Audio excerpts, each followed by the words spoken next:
So what do you do? What do I do? I teach people to create powerful conversations. None of us can see our own behinds.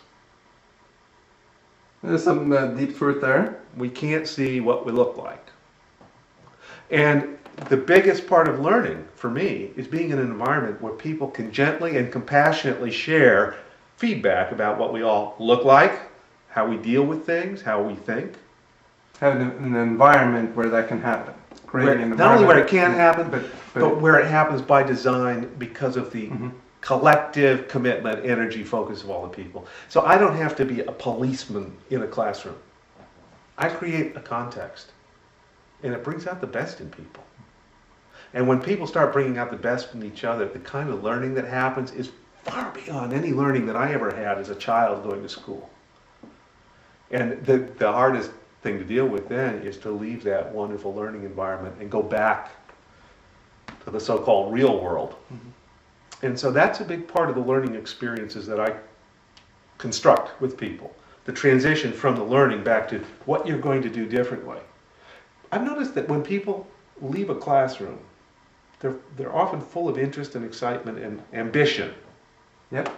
And I ask them, what did you learn? What's your biggest takeaway? And they want to have some great epiphany, some great learning. And great learnings are hard to apply. I look for people to have little learnings that they can apply today. What are you going to do tomorrow morning differently based on what happened here today? That's exactly what the question. one little task are you going to do better, faster, more insight? Yes, what one little task. So it's almost like I'm not asking you to take out a finished learning. I want you to take a seed and plant the seed.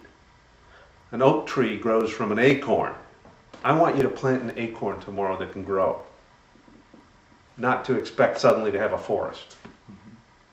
Now, if everybody does that from this context, everybody plants a little seed. That's right. Everybody plants a little seed, and we can't even predict how all those create an ecosystem. I was in Argentina on vacation a few years ago with my wife and my daughter. We stayed at an eco lodge in the forest, in the rainforest, subtropical rainforest. It's just south of Brazil.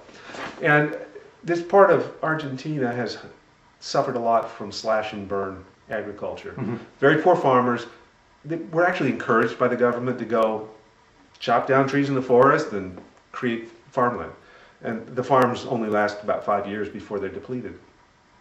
The eco lodge we were staying at, every guest who comes, before they leave, on the day they leave, they go to the edge of the forest and they plant a tree, moving the forest back into the land.